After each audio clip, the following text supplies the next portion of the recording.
ဒီနေ့တော့ location ကိုတိကျမှတ်ကန်ဆောင်တဲ့လွယ်ကူဆုံးပို့တဲ့နည်းလေးကိုပြောပြပေးပါမယ်။အရင်ဆုံး Google Map ထဲကိုဝင်လိုက်ပါ။ပြီးရင်ဒီမြားကောက်လေးရဲ့ပေါ်ကဆက်လေးကိုနှိုင်းလိုက်ပါ။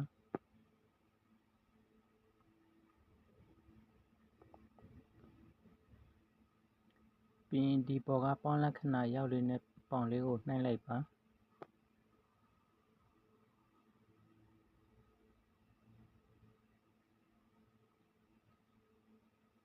ပြီးရင်ဒီဒုတိယပေါင်လေးကိုနှိုင်းလိုက်ပါပြီးရင်ကြက်ချီကကိုပြန်ပိတ်လိုက်ပါ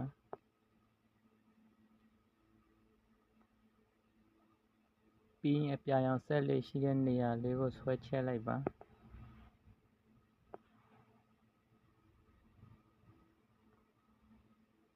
တခါတလေမှာကိုနေတဲ့နေရာကားလမ်းမပေါက်ဆိုလို့ရှိရင်ဒီပြာရောင်လေးက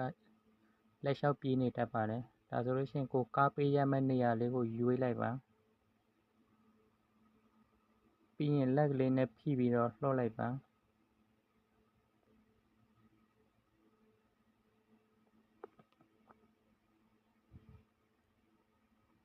ပြီးရင်ဒီအောက်နားလေးကဒီဆက်လေးတောင်းဆက်နဲ့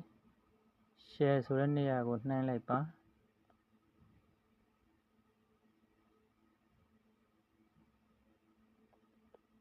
ပြီးရင်ကိုက Messenger ပို့မယ်ဆိုရင် Messenger ကိုရွေးပါ line နဲ့ပို့မယ်ဆိုရင် line ကိုရွေးပါ